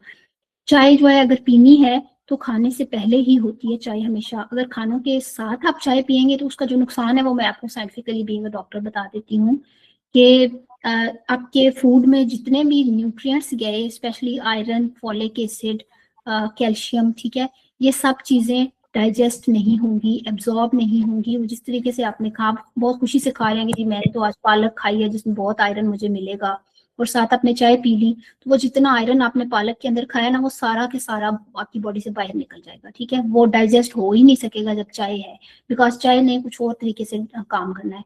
लेकिन जब वही चाय हम खानों से पहले पीते हैं, यानी 15-20 मिनट्स पहले पीते हैं, तो दैट चाय becomes tonic for your stomach, ठीक है। वो बहुत सारा कुछ काम करती है जो कि डाइजेशन में हेल्पफुल हो जाता है। अगर खानों के बाद पीना ही है चाय को तो फिर घंटे का टाइम आपको देना पड़ेगा ताकि आपको स्टमक कुछ ना कुछ डाइजेस्ट कर चुका हो, तब आप चाय पिए, ठीक है। थैंक यू जी। और कौन है क्वेश्चन? जी डॉक्टर आमना, सर आपका मेरा क्वेश्चन। एक और मेरा क्वेश्चन था, वो ये कि अक्सर हमें जैसे कहा जाता है कि सुन्नत के मुताबिक के खाने के लिए जैसे हम 3 टाइम हम कहते हैं या 2 टाइम, किसी ने नहीं कहा कि हमें 3 टाइम खाना जरूरी है सुन्नत के मुताबिक। जब भूख लगे तब खाओ, तो भूख इसका मतलब कि अगर आपको दिन में 3 बार लगे तो आप 3 बार खाएं, अगर आपको 2 बार लगे तो 2 बार खाएं, और अगर 4 बार लगे तो 4 बार खाएं। इसका थोड़ा सा explain। अच्छा देखिए, एक तो चीज ये है ना कि मैं ज़ाहिर है ये वाला एस्पेक्ट यहाँ पे नहीं टच ही नहीं करना चाह रही कि सुन्नत में क्या है। इस तरह तो बहुत सारी बातें निकलेंगी, बिकॉज ये मेरी स्पेशलिटी है, ये मेरा सब्जेक्ट नहीं है। मैं बहुत इस चीज में समझें कि एक अदना सा मुसाफिर भी नहीं हूँ अभी, तो शायद एक बहुत लोअर लेवल का स्टूडेंट भी नहीं हूँ, तो मुझे ये बात करनी भी नहीं चाहिए। लेकिन जहां तक अगर मैं कहूँ कि उन चीजों के साथ हम अपने आप को अलाइन करें जिस तरह कहा गया, तो क्या हम उस लेवल के मुसलमान हैं? दूसरी चीज ये है कि जो भूख के साथ खाना है वो आप खुद देखें ना कि हम जब काम करते हैं तो हमें भूख लगती है। जिस तरह की आजकल की हमारी रूटीन है, हमारे बहुत सारे लोग ऑनलाइन काम करते हैं या हमारी ऑफिस बेस्ड जॉब्स होती हैं। जब हम फिजिकल काम नहीं करते तो हमें उस तरीके से भूख का एहसास नहीं होता। फिर हमारे जो फास्ट पेस लाइफ है उसमें बहुत सारे एहसासात उस तरह हो ही नहीं पाते, बिकॉज हम मल्टीटास्किंग कर रहे हैं, ठीक है। हम मतलब 10 काम एट अ टाइम कर रहे हैं, तो हमें वो एहसास नहीं होता भूख प्यास का। तो यही तो रीजन है कि हमें पता ही नहीं चलता कि हमें किस वक्त भूख लगनी है या नहीं लगनी। और अगर लगनी है तो उसकी क्या रीजन है, क्या वाकई वो हमें भूख लगी हुई है या हम इमोशनली कुछ खाना मांग रही है हमारी बॉडी, या हमें क्रेविंग हो रही है। So these things are basically diseases ना, ये हमारी बॉडी की नॉर्मल चीजें नहीं है, ये बीमारियां हैं। एक नॉर्मल बॉडी, एक होलिस्टिकली हेल्थी बॉडी, आपको इंट्यूशन होती है, वो बताती है आपको इंट्यूटिवली कि जी हाँ जी अब आपने खाना खाना है। और उस बॉडी तक पहुंचने के लिए हमें बहुत मुशक्कत करनी पड़ती है। अब वो वाली बॉडी हमारी नहीं रही है जो अगर उस टाइम हम समझे कि थी, साहबा कराम की थी या प्रॉफिट ने जो बताई है। So this is the main difference. जी, और कौन पूछ रहा है क्वेश्चन? मुझे हैंड्स तो नजर नहीं आ रहे हैं। डॉक्टर आमना कबीर जी, जी, डॉक्टर आमना। अस्सलाम वालेकुम डॉक्टर साहिबा। वालेकुम अस्सलाम। अच्छा, मैं एक चीज शेयर करना चाहूंगी, आप टेस्टिमोनियल ही समझिए कि देखिए अभी 10 रोजे ऑलमोस्ट हो गए हमारे। तो ठीक है। अब देखिए कि मैंने 80 to 90% जो अपने प्लान बताया वो मैंने फॉलो किया, और मैं आपको बताती हूँ कि मैंने क्या फील किया। इन 10 दिनों में मैंने अपना वेट लॉस किया, ठीक है, ओके। बहुत ज्यादा नहीं है, 1 kg I lost my weight. और मेरा जो हेयर फॉल था रमजान से पहले, आप यकीन नहीं करेंगे इतना ज्यादा था, और ये आज आपने बात की है तो मुझे क्लिक मी कि मेरा हेयर लॉस खत्म हुआ है। पहले 3 रोजों में मुझे लग रहा था है, लेकिन उसके बाद आहिस्ता आहिस्ता कम हुआ और मैंने आज में आई कुड रिलेट कि शायद यही वजह है कि मेरा हेयर लॉस खत्म हो गया। तो ये फॉर दोस्त जो ये समझते हैं कि ओके ऑफ कोर्स ये डिफिकल्ट है क्योंकि टेबल पे सब कुछ ही पड़ा होता है, लेकिन जिस तरह मैंने डिसिप्लिन करके अपने आप को चला है ना तो अमेजिंग रिजल्ट्स आए। अभी सिर्फ पहला अशरा गुजरा है एंड आई होप कि मैं आई कुड कंटिन्यू। और बिल्कुल दूसरी ये सही। चीज कि अगर हम वॉक को इंक्लूड करना चाहें इन दिस रूटीन तो उसका टाइम बता दें। ठीक है, सबसे पहले तो थैंक यू वेरी मच, आपने शेयर किया अपना एक्सपीरियंस। बिल्कुल ऐसे ही है, मैं अपनी पर्सनल बहुत चीजें शेयर नहीं करना चाह रही थी, लेकिन बहुत सारा फर्क पड़ता है, आपको एक एक दिन में पता चल रहा होता है कि कैसे चीजें चेंज हो रही हैं। एनीवेज, जो वॉक वाला क्वेश्चन आपने पूछा, उसका बेस्ट टाइम आइडियली जो हल्की लाइट एक्सरसाइज या वॉक है वो तकरीबन 11 टू 12 ओ क्लॉक है इन द डे, ठीक है। यदि 12 ओ क्लॉक के बाद आपकी बॉडी थोड़ा डिक्लाइन मोड में जाती है, एनर्जी लेवल थोड़े कम होने शुरू हो जाते हैं, इसलिए बेस्ट टाइम तकरीबन 11-12 बजे है। अच्छा, वॉक्स आप 3 जगहों पे डिवाइड कर सकते हैं। एक तो आप सुबह सहरी के फौरन बाद आपको बैठना नहीं होता, सो वहां पे 5-10 मिनट की वॉक करेंगे। उसके बाद 10-11 बजे कर सकते हैं, और फिर आपने डिनर से पहले जो टी पी ना शाम को के बाद आपने जो चाय पी, उसके बाद आप थोड़ी सी वॉक कर सकते हैं। और ऑब्वियसली डिनर के बाद आपको कुछ कदम चलना जरूरी है, सो इस तरह आप कर सकते हैं वॉक। अच्छा, तो डॉक्टर साइमा अगर हमने चाय पीनी है तो हम पहले फ्रूट खा लें और उसके बाद चाय ले लें, ऐसा ये बिल्कुल ठीक है? जी, ठीक है। बिल्कुल ठीक है, बिल्कुल सही है जी। अमरीन शाहिद, आपका कोई क्वेश्चन है? जी, अस्सलाम वालेकुम। वालेकुम अस्सलाम। मैं ग्लूटेन इंटॉलरेंट हूँ, तो मैं लेती हूँ सहरी में बेसन की रोटी, ठीक साथ है, में पालक भी होती है। लेकिन मेरी स्किन पे ड्राइनेस बहुत है, वो नहीं ठीक हो रही। और सही। डिनर नहीं लेती मैं, और इफ्तारी लेती हूँ, बस उसके बाद खत्म। अच्छा, तो आपका क्वेश्चन क्या है? कि ये ड्राइनेस कैसे, ये क्या रीजन हो सकता है, क्या ये सिर्फ मैं पूछना चाह रही हूँ। अच्छा देखें, अभी तो आप जो हम लोगों ने बात की उसके अकॉर्डिंग आप खुद अपनी अगर गलती निकालेंगी इस मतलब आपकी सहरी इफ्तारी के प्लान में, तो आपको बहुत सारी बातें आप खुद भी समझ आ रही होंगी ना। एक तो आपने पहला पॉइंट ये बोला कि मैं डिनर नहीं खाती हूँ, ठीक है, बस इफ्तारी करती हूँ। अब इफ्तारी में क्या करती हैं, कैसे पैटर्न से करती हैं, वो मुझे नहीं पता। दूसरी बात, जो ड्राइनेस की है वो आपके उसका हाइड्रेशन स्टेटस पे भी काफी उसका इफेक्ट है। प्लस जितनी भी टाइप की एलर्जीज हैं, ड्राइनेसेस हैं, एक्जिमा है, सोराइसिस है, उनका आपके गट के साथ डायरेक्ट रिलेशन है। Your gut microbiome is directly making those allergies. तो जितना आपका गट हेल्दी होता चला जाएगा, आपकी एलर्जी सही हो जाएंगी। बिलीव मी कि कुछ पेशेंट्स ऐसे भी, मतलब मैं अपनी एक पेशेंट मुझे हमेशा याद आ जाती है, जिसकी 15 ईयर्स से अनकंट्रोल्ड एक्जिमा चल रहा था, और विद इन फ्यू मंथ्स उसका अल्लाह ताला के मतलब करम है कि उसका एक्जिमा वो इतना पुराना सही हो गया। सिर्फ उसके गट माइक्रोबायोम को जो डिसबायोसिस थी, जो रूट कॉज थी, जो डॉक्टर शाहबानो ने स्टार्ट की थी, उस रूट कॉज के ऊपर काम किया। सो आप डिनर ऐड करें अपने फूड में, इफ्तारी को थोड़ा सा लाइट करें, उसका पैटर्न सही करें जैसे अभी हमने बताया, और अपना पानी जी का रखना है, ठीक है। सुबह के जी टाइम 3 से 4 गिलास पहले जी पहले पीने हैं, और फिर इफ्तारी के बाद तो बहुत टाइम होता है, बंदे 6-6 गिलास भी पी जी सकते हैं, क्योंकि आपकी तरावियों के लिए जागना होता है ना जी। जी, थैंक यू। यू वेलकम जी। एनीवन एल्स क्वेश्चन है? जी अस्सलाम वालेकुम मैडम, मेरा क्वेश्चन वालेकुम ये सलाम। है कि जी चाय जो है हम अफ्तारी से बिल्कुल स्टार्ट करते हैं, तो उसमें एकदम खाली पेट अगर हम चाय पियेंगे तो वो बड़ा एसिडिटी और वो और इश्यूज नहीं करेगी। और सेकेंडली जब हम खाना खा लेते हैं तो उसके बाद थोड़ा सा हमें एक स्लीपीनेस की फीलिंग आती है, तो उसको, और चाय का दिल भी खाने अफ्तारी के बाद करता है, तो ये एंगेज आवर बॉडी की जो नेचुरल एक डिजायर है उसके एंगेज नहीं जा रही कि जी खाने से पहले एम्प्टी स्टमक आप चाय पी लें, और जब नीड दिल कर रहा है एक चीज का फिर वो ना करें। तो इसके ऊपर काइंडली थोड़ा कमेंट कर दें। जी, थैंक मैम यू। बताती हूँ, बहुत अच्छा क्वेश्चन है आपका। इसमें अक्सर लोग पूछते हैं कि जी थोड़ी देर पहले भी जैसे सवाल आया ना कि जब भूख लगी हुई है, जब बॉडी डिजायर करे, तो हम उस टाइम क्यों ना चीज खाएं। मैंने जैसे कहा कि बॉडी एक मशीन ऐसी है जो इंतहाई ब्यूटीफुल तरीके से, जैसे कहा गया ना, एसनल तकवीन है, बेहतरीन एक तखलीक है। सो उसके अंदर विजडम है, वो आपको बताती है कि जी जनाब ये इस टाइम पे ये चीज खानी है। लेकिन मेरा सवाल ये है कि क्या हम लोगों ने अपनी बॉडीज को इतने सालों से मिस यूज कर करके इस काबिल छोड़ा है कि वो विजडम उसकी असल में है, या वो जो बीमारियां हमारी बॉडी में बैठी हुई हैं वो बता रही हैं कि जी ये चीज खाओ। फॉर एग्जांपल, एक कैंसर का पेशेंट है, हम सबको ये छोटी सी बात पता है कि कैंसर के पेशेंट्स के लिए वाइट शुगर जो है that is just like poison, क्योंकि जो कैंसर सेल्स हैं वो पॉइजन, उनके लिए वो फूड होता है, चीनी। अब आप देखें कि कैंसर का हर मरीज कहेगा कि मेरा चीनी खाने पे दिल करता है, मीठा खाने पे दिल करता है, ठीक है। अब आप मुझे ये बताएं कि क्या ये उसकी बॉडी की विजडम बोल रही है या वो बीमारी बोल रही है। So this is a minute difference between our bodies desire और हमारी डिजीजेस की डिजायर। और यहाँ पे ही एक रोल है लाइफस्टाइल मेडिसिन स्पेशलिस्ट का, वो ये डिस्कवर करता है कि क्या ये इसकी बॉडी चीज मांग रही है या बीमारी चीज मांग रही है। अब आपके सवाल पे आते हैं कि चाय का जो है वो क्या करेगी। अच्छा, इफ्तारी के फौरन बाद मैंने नहीं कहा ना, मैंने कहा कि आपने खजूर वगैरह खाई, आपने फ्रूट चाट थोड़ी सी खाई, आपने कोई भी मीठी चीज अगर लेनी है वो ली, पानी वगैरह पिया, उसके बाद चाय आएगी, ठीक है। या 15-15 मिनट का गैप बना ना तो चाय थोड़ी सी आगे चली गई है। जो दूसरा आपने कहा कि उस टाइम बहुत फील हो रहा था, एनर्जी नहीं है और मतलब डाउन फील होता है, वो भी बेस्ट हो जाएगी जब आप इस तरीके से चाय पिएंगे।